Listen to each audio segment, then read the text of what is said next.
Welcome back to the radio. Tonight's story drifts from high above the ground, where the steel frame of a radio tower hums faintly in the wind. It is the year 2184, though the air feels timeless when you sit at the console, lights blinking steadily in patient rhythm. The night has a stillness that feels older than the wires themselves, as if the silence has been waiting all this time just to be noticed. You take a seat, steady, unhurried, as if the chair has shaped itself to the rhythm of your hours. And of course the chair squeaks, because no matter how advanced technology becomes, office furniture still sounds like a duck being stepped on. So, what about you? What hour are you listening in, and where are you tuning from tonight? Let me know down in the comments. And while you're there, consider subscribing to Quilloren Radio. Without further ado, let's begin. The walk to the tower always begins the same way, with air that feels both thinner and heavier as you approach the base. The metal structure stretches high above you, red lights pulsing at intervals like a quiet reminder that the tower has its own heartbeat. The grass near the foundation has bent permanently from the push of the wind, leaning in one direction, as though it got tired of resisting years ago. The sound here is never fully silent. Wires hum faintly overhead, shifting with the current, and the tower itself creaks with age, steel echoing against its own tension. At the heavy door, you pause for a moment to adjust your jacket. The air has a bite to it, not cold enough to sting, but cool enough to make you notice the difference between standing outside and stepping inside. When you push the door open, it swings with the slow weight of hinges that haven't been oiled in years. The first impression is always smell. Dust, old wiring, and the faint tang of ozone. The kind of scent that tells you machines are alive here, even if they aren't moving. The floor beneath your boots carries a subtle give, as though it remembers all the steps before yours. Each stride produces a muted thud, muffled by layers of worn paint and the slow, almost imperceptible flex of the surface. The air is warmer inside, not because of insulation, but because of the machines. Equipment that never turns off, humming low and steady, fills the space with a constant undercurrent. It's less like a sound and more like a presence, one you notice more in your ribs than in your ears. You set your bag down by the old wooden desk, the one pressed up against the console. The wood is scarred with small dents and scratches, probably from years of mugs and careless elbows. The edge has been worn smooth, in just the place where your arm always rests, as if the desk slowly gave up and shaped itself to you. A stack of logbooks sits on the far corner.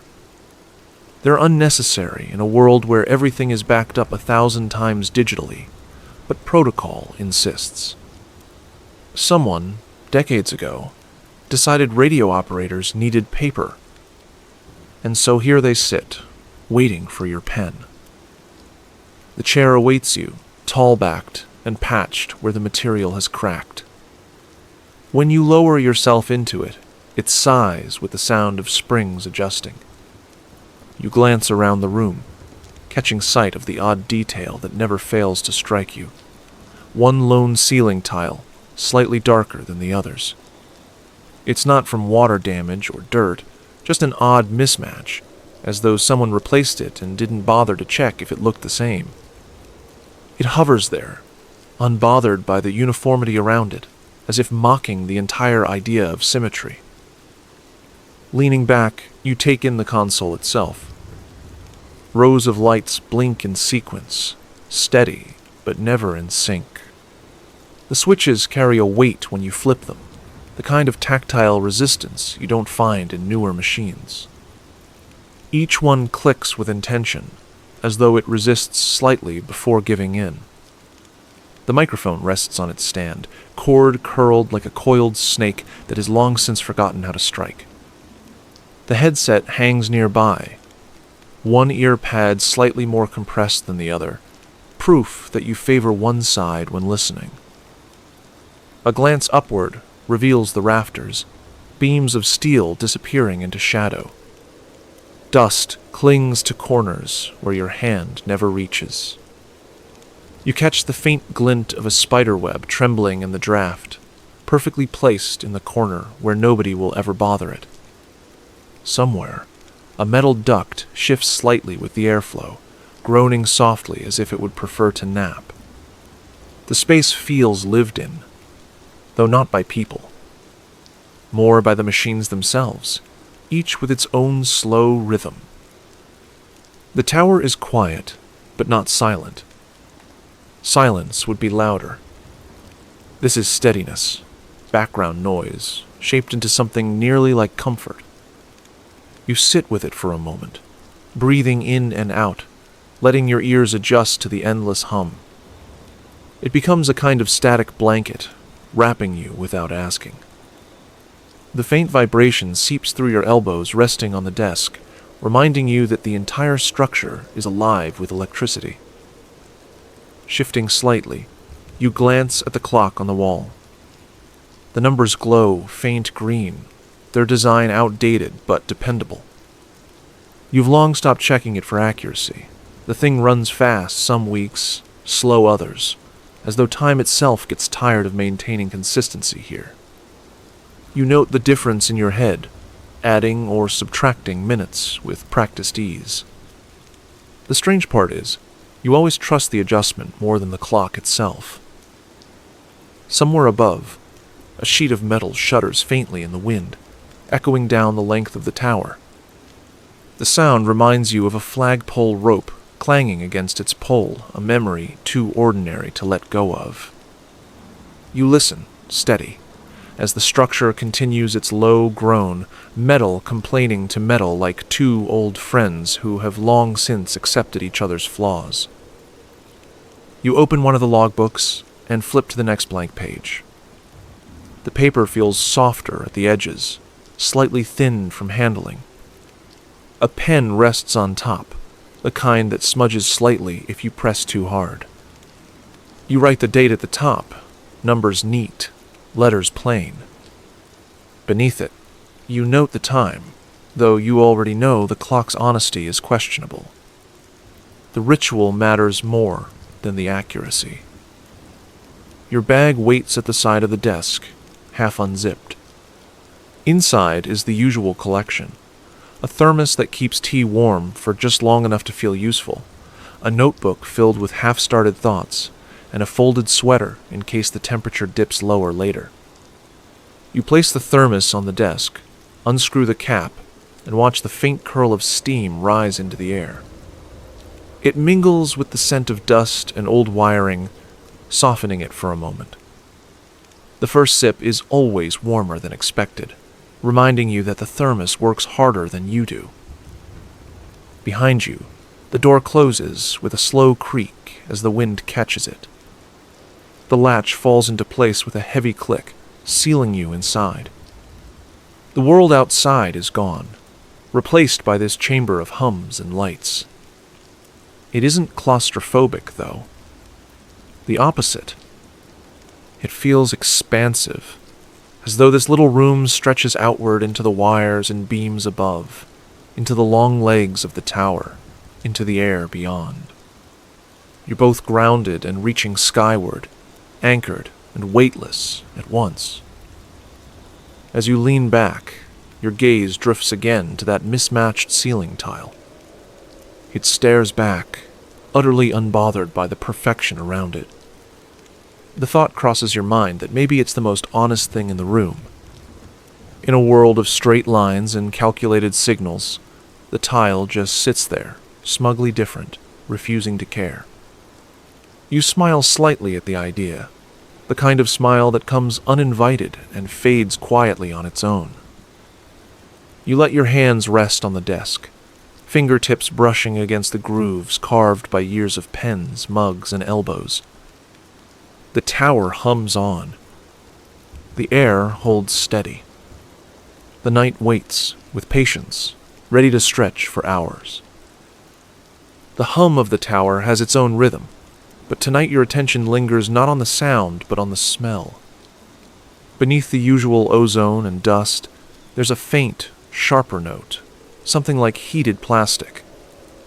It's not strong enough to worry you, just enough to prick at the edge of your awareness. That single scent pulls something loose in your mind, a thread you didn't know was waiting. The warmth of it reminds you of mornings long before this work, when you stood in the corner of a small office, waiting for the printer to spit out papers. The machine had the same faint burn to it, like paper being rushed through its rollers before it was ready. The memory draws you in quietly, the hum of the tower blurring into the hum of that machine. You can see the office as clearly as if you were still standing there. The carpet was patterned with tiny dots in colors that never matched, a design chosen more to hide stains than to please anyone's eyes. The desks were arranged in neat rows, but everyone had personalized them in ways that defeated the uniformity. A plant drooping in one corner. A coffee mug filled with pens that no longer worked. A framed photo taped to a divider because the surface was too flimsy to support a proper S. The exchange doesn't last long. It never does.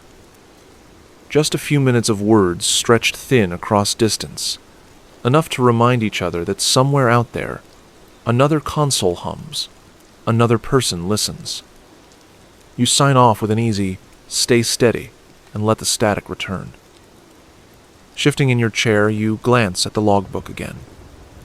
The neat handwriting of earlier hours waits on the page. You add a new note. Brief contact. Sandwich. Mystery at neighboring station. Unresolved. The quiet deepens after that, but not in a lonely way. The room holds echoes of those voices, faint imprints that linger even when sound is gone. You lean back, watching the lights continue their rhythm across the console. Each blink feels steadier now, softened by the reminder that others keep their own lights, their own hums, their own creaking chairs. Sometime later, as the hours press on, the stairwell groans again. This time, it isn't the maintenance worker, but a courier dropping off supplies. He carries a box under one arm, balanced against his hip, and sets it carefully on the desk. Without ceremony, he retrieves a clipboard for your signature. Anything good in there? You ask, pen scratching against the paper. Mostly replacement bulbs, he answers. 1 box of tea. Some cable ties. Nothing worth writing home about. You tap the box lightly. I've had worse surprises. He smirks faintly. Don't let the tea disappoint you. With that, he departs as quickly as he came, leaving behind the quiet rattle of the stairwell and a cardboard box sealed with tape. You set it aside for later, knowing the tower will still be humming when you open it. The night stretches on with these small punctuations, footsteps, voices, brief laughter, the scratch of your own pen. Each moment drifts in gently, settles for a while, then moves along, leaving the tower wrapped once more in its steady hum. They are not dramatic events, nor do they need to be. They are the soft fabric of company, woven lightly through stillness, enough to anchor you in place without demanding more. The tower hums on, steady as ever, but your thoughts loosen and wander elsewhere. Sitting at the console, the present begins to thin at the edges, leaving space for another kind of memory to filter in. Not the office from before, not the printer smell or the fogged windows, but something even further back, when your days were shaped by a different rhythm entirely. You think of the city you once lived in. It wasn't a grand city, not the kind that drew tourists or boasted about skylines. It was ordinary, built in layers of concrete and brick, with streets that always felt slightly too narrow for the traffic they carried. The air carried a blend of scents you never got used to: hot asphalt in the summer, exhaust from buses that never seemed to run on time, and the faint sweetness from a bakery wedged stubbornly between two hardware stores.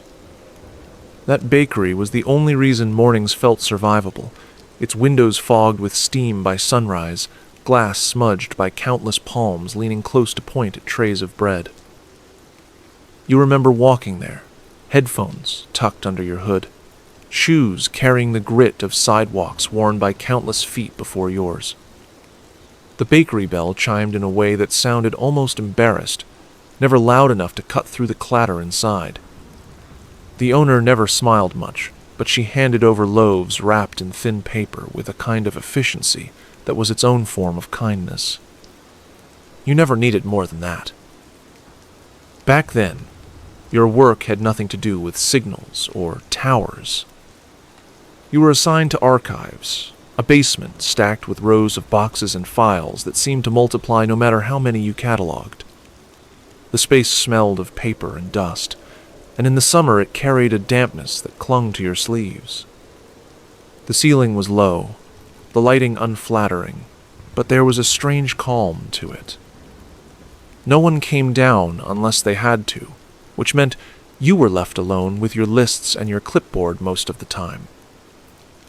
You used to joke to yourself that the archives weren't really storage, but a slow game of hide-and-seek played by the building itself. Someone would file something.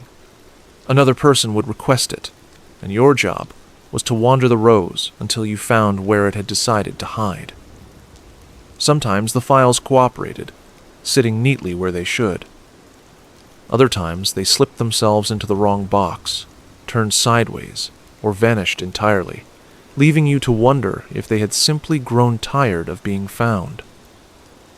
There was one row that smelled perpetually of coffee, though no one ever admitted to spilling anything there. Another shelf sagged in the middle like a hammock, groaning when you pulled the folders free.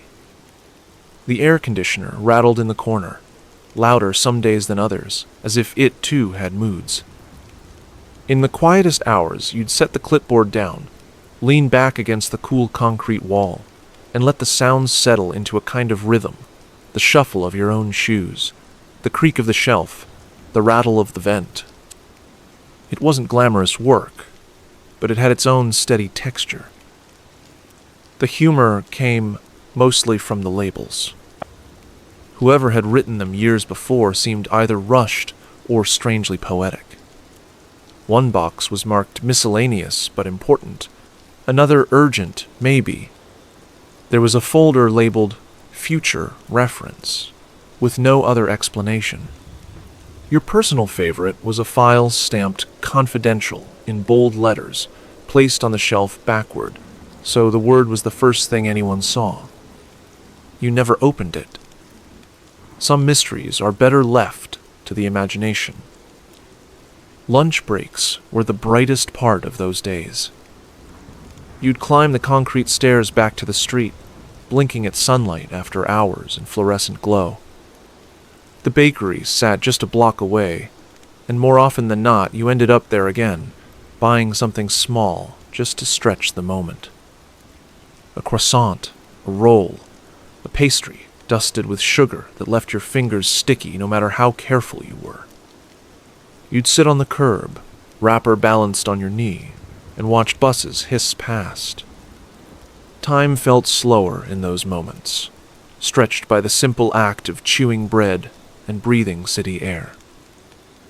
Looking back now, the memory isn't sharp, but softened, like a photo that's been handled too often. You can't remember exact conversations from those days, or the names of everyone you worked alongside, but you remember the feeling of the space, the cool walls, the smell of dust, the hum of machines trying their best to move stale air. You remember the bakery bell, the weight of files in your hands, the way your shoes scuffed along narrow aisles. Ordinary things worn down and smoothed out by time until they feel almost like someone else's life. You didn't leave that chapter because of anything dramatic. There was no sudden realization, no collapse of structure. You simply drifted forward, one assignment leading to another, until the archives were behind you. The shift felt less like leaving and more like walking through a doorway you hadn't noticed before. Now, in the tower, those days feel distant, yet they fold into the present quietly. The smell of dust here isn't so different from there. The hum of the machines carries the same steady rhythm. The logs you keep aren't so unlike the clipboards you once filled. You think, with a faint, dry humor, that maybe you never really left the archives at all. Maybe the tower is just another file room, only taller and with better views. The past drifts back into the hum of the present. You rest your pen across the logbook again, noting the time, though the numbers matter less than the ritual. The tower continues its steady pulse, waiting for whatever comes next. The radio tower holds many machines, but the one that draws you in most often isn't the newest or the most important. It's the switchboard in the far corner, a piece of equipment that probably should have been retired decades ago. The surface is scratched, knobs worn smooth, and one of the indicator lights has been burned out for as long as you've worked here. No one bothers to replace it. Somehow, the board keeps doing its job, humming along like an old dog that refuses to stop following its routine. The switchboard has a weight to it, not just physically, but in presence. When you rest your hand on it, the surface carries a faint vibration, steady and unchanging. The buttons click differently than the modern ones, softer, as though they were built to be pressed by people who didn't yet trust machines fully. Each toggle feels deliberate, a small ceremony disguised as a simple task. There's a drawer built into the bottom of the console, one you sometimes open without much reason. Inside is a jumble of objects that have collected over the years. Not valuable things, just little markers of time. A roll of tape hardened to uselessness. A screwdriver with a handle worn smooth from use. A stack of old note cards, yellowed at the edges, filled with handwriting you can't quite make out anymore. One card has a coffee stain that obscures half the text, as if the person holding it decided mid-note that caffeine was more important. Among the sea, the softest what-ifs aren't tied to careers or skills, though. They're tied to versions of yourself that never quite took shape. You once pictured being someone more adventurous, the kind of person who hikes mountains at sunrise or kayaks across wide rivers. The vision always dissolved at the thought of carrying heavy gear or dealing with mosquitoes. You also imagined being someone quieter, someone who journals every morning with a mug of tea and handwriting that looks like print. That version of you never appeared either. Your handwriting still slants unpredictably, and most of your notebooks are filled with grocery lists.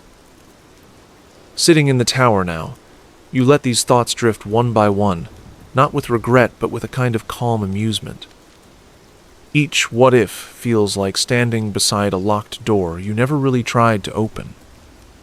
You pat your pockets as though searching for a key, then shrug and move on. The doors remain closed, but not menacing. Just there, waiting quietly, not insisting. You wonder sometimes what it would feel like if you had taken one of those paths.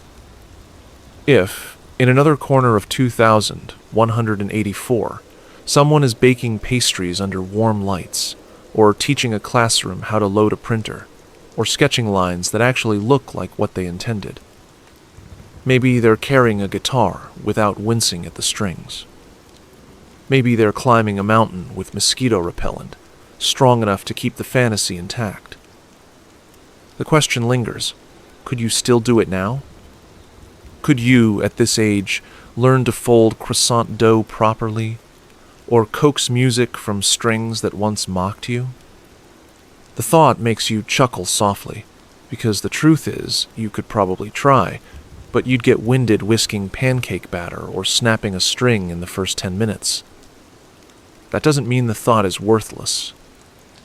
It just means the what-if is gentler now, less about changing your life and more about smiling at the idea.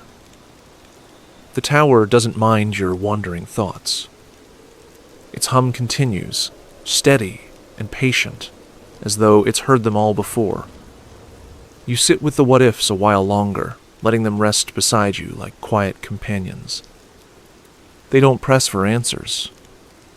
They just share the space, content to exist as possibilities that were never tested. The tower hums on, steady and unbothered, when your attention drifts toward the cabinet tucked low beneath the console. It isn't locked, though the handle resists slightly when you pull it, as if reluctant to share what it holds. Inside rests a metal box, square and heavy enough to suggest intention.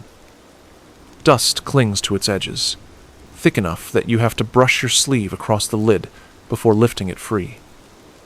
The weight isn't daunting, but it carries presence, as though it's been waiting patiently for hands to remember it. You set the box on the desk. The latch sticks before giving way with a faint metallic sigh. Inside is a collection that feels less like storage and more like time itself refusing to leave. No order, no neat categories, just layers of someone else's hours gathered in objects. The first thing you notice is a folded map. Paper, soft and frayed at the edges, colors faded but still clear enough to show rivers and roads. It isn't your city, or at least not as you know it now.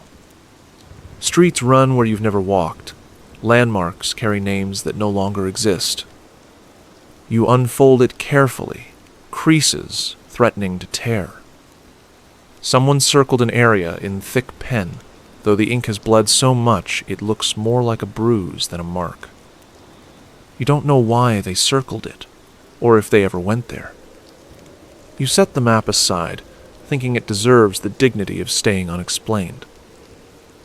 Beneath it sits a bundle of postcards tied loosely with twine.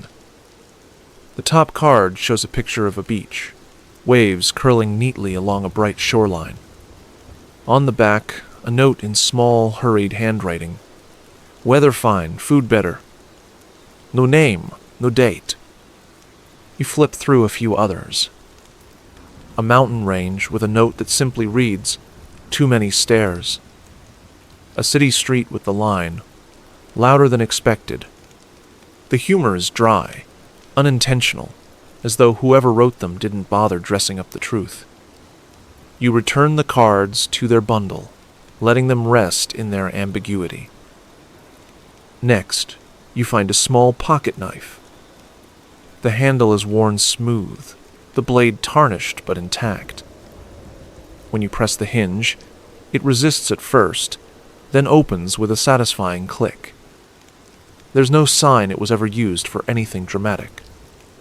Maybe it cut string, opened packages, trimmed loose threads. Still, it feels oddly dignified in your hand, as though proud of its service. You close it carefully and return it to the box, resisting the urge to assign it a grander story. There's a plastic bag filled with buttons. Not matching ones, just an odd collection in different colors and sizes. Some plain, some patterned. One is shaped like a star, chipped at the tip. Another is covered in fabric that has long since faded to a pale blur. You imagine they were saved from coats or shirts that no longer exist, kept in case of replacement that never came. Now they rest together in quiet retirement, a whole wardrobe's worth of memories collapsed into a single bag. You find a notebook next, smaller than your hand, its cover soft from use. When you open it, the pages are filled with lists. Not journal entries, not letters, just lists. Milk, bread, soap. Oil, batteries, tape. Tuesday, call J. The handwriting shifts from neat to rushed, lines slanting unpredictably, but the content never rises above the ordinary. There's something grounding about it, the way a person's entire life can be sketched in grocery runs and reminders. You smile faintly, thinking this notebook is probably more honest than any diary. At the bottom of the box rests a photograph, black and white, corners curling. The image shows a group of people standing near the base of a tower, though not this one. They're too small to make out clearly, but their stances carry ease. One holds a hat in their hand, another leans against a post. The picture isn't labeled, no year written on the back. Whoever they were, they stood still long enough to be remembered, and that's what remains. There are smaller objects, too. A key with no lock. A coin so worn its markings have almost disappeared. A piece of chalk wrapped in paper to keep it from breaking. Each one catches your attention briefly before settling back into the pile. None shout their purpose. They only sit quietly, carrying their own history without offering it. You close the box slowly, letting the latch catch with a soft click. The objects inside remain what they are: map, postcards, knife, buttons, lists, photo, key, coin, chalk. They don't reveal their stories, and they don't need to. The comfort lies in their presence, in knowing that someone chose to keep them, that someone thought these small things were worth holding on to. The box rests now where you found it, tucked back into the cabinet. You wipe the dust from your sleeve, glance once more at the console lights, and let the hum of the tower reclaim the air. The time capsule doesn't change anything. It simply reminds you that time layers itself quietly, object by object, until the present feels less like a single moment, and more like an accumulation. The burned-out bulb on the switchboard glows with its usual absence, as if to say, nothing is required of you but to keep going. You nod to the thought, steady in your chair, the tower breathing around you. The hum of the tower is steady enough to blur time, and in the middle of the night you find yourself leaning into questions that stretch far beyond your own hours. What will this place be like in 20 years? 30? 40? You picture the console in front of you, switches worn from constant touch, lights blinking their rhythm. Will they still blink then? Or will someone finally decide it's easier to replace them with something silent and sleek? You imagine the tower itself standing against the wind decades from now, steel beams catching the same drafts that whistle past tonight. Will the paint have flaked so much that rust spreads like freckles across the frame? Or will someone coat it again and again, layering fresh color until the original surface is buried beneath generations of maintenance? You smile faintly at the thought of some future worker, squinting at the beams and wondering how many coats of paint they're looking at, maybe debating whether to call it red or orange or just tower color. There's the question of the chair, too. You picture it years from now, squeaking in protest under a new operator. Maybe by then, it will squeak in a completely different note, higher or lower, like the chair decided to reinvent its voice with age. Or perhaps it will be replaced entirely, dragged down the stairwell and left by a dumpster, while a sleek, new model rolls in with perfectly silent wheels. You think about that for a moment, and realize silence might feel less trustworthy. A chair that squeaks reminds you it's alive. A chair that glides without sound, you let your eyes drift toward the window. Beyond it, the night stretches in quiet depth, and here your fantasy softens again. You imagine that every time you look out, one new star has appeared just for you. It waits there until you notice it, and then quietly joins the others. Over time, the sky fills with constellations no one else can see, shapes that belong only to your private archive. Some might resemble towers, some might look suspiciously like squeaky chairs, and one might even settle into the outline of a slice of toast, glowing warmly in the distance. These thoughts rise and fall gently, passing like waves. They carry no urgency, no need to linger. Each one forms, entertains you for a moment, then dissolves into the hum. They leave behind only a trace, like chalk lines washed faintly by rain. You stretch your legs, sip your tea, and smile at the absurdity of it all. The tower remains the same, steady and real, but for a few minutes it felt like something more, something quietly magical, something that doesn't ask to be written down. And then the lights blink again, steady, ordinary. The chair squeaks with no melody. The tin rattles faintly with no toast inside. Everything is just as it was. Yet the stillness feels lighter, as though the small fantasies tuck themselves gently into the corners of the room, ready to return whenever the night grows quiet enough again. The tower is quiet now. The console hums, but it no longer insists on being noticed.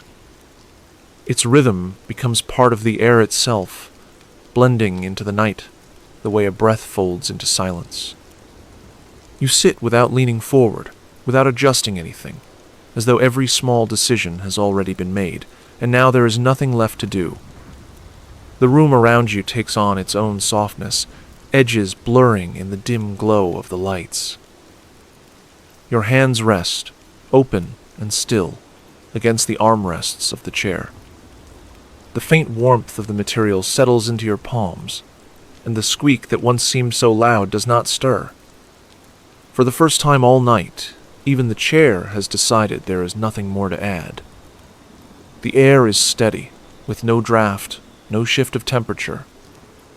It holds you as it is, neither cool nor warm, simply there.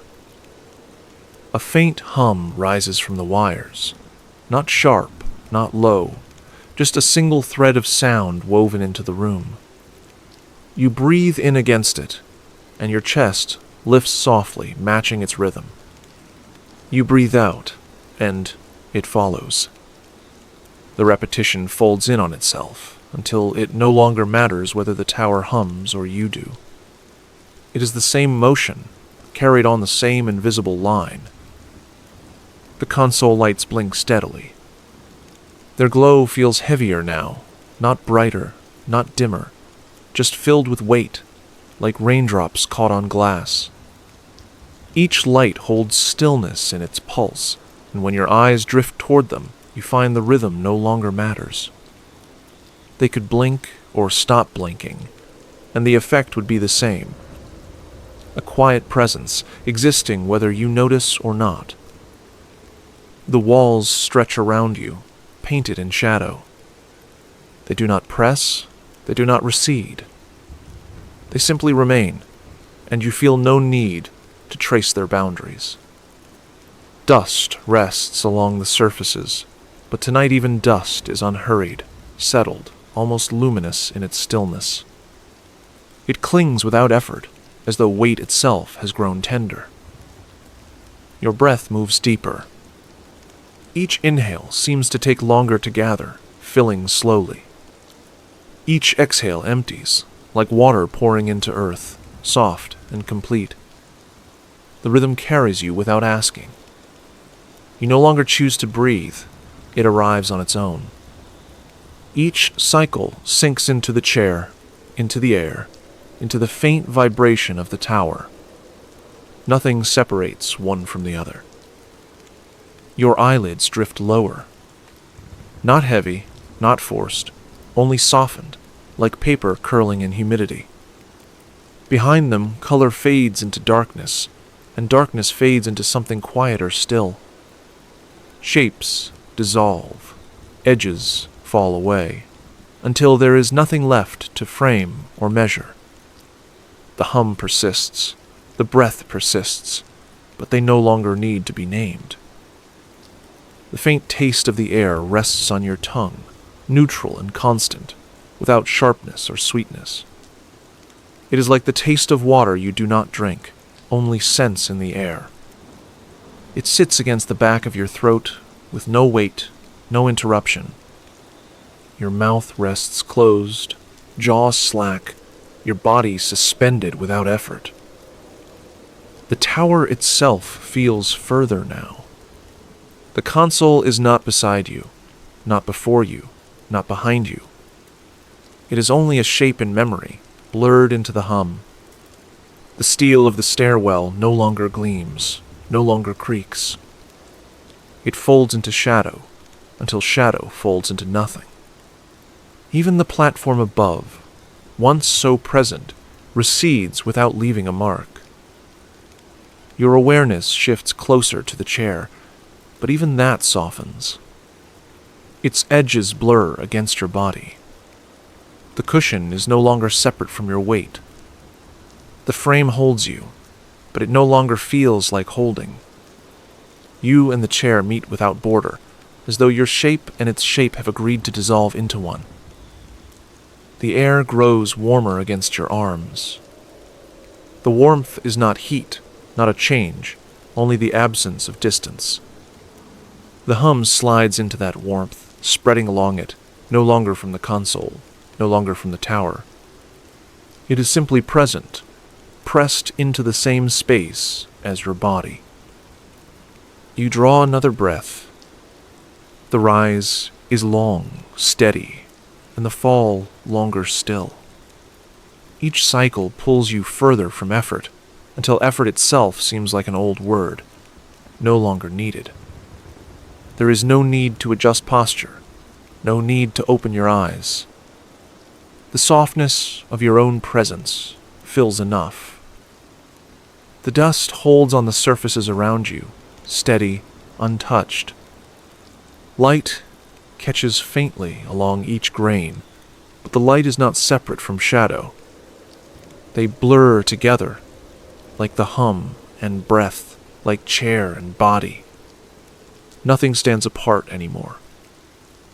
Your thoughts, once carrying questions, soften too. They do not vanish. They simply lose their corners. They blur into background, scattered like particles in the air. A fragment of memory dissolves, not forgotten, only resting. A fragment of wonder drifts, not unanswered, only hushed. You no longer chase or shape them.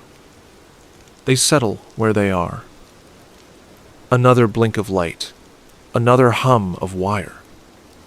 Both are steady, both unmeasured. You feel yourself unmeasured, too, no longer set against time, no longer pressed into hours. The console does not need you. The chair does not need you. The tower does not need you. Yet all of them hold you quietly in place, as if being here is enough. Your skin grows heavier against the air.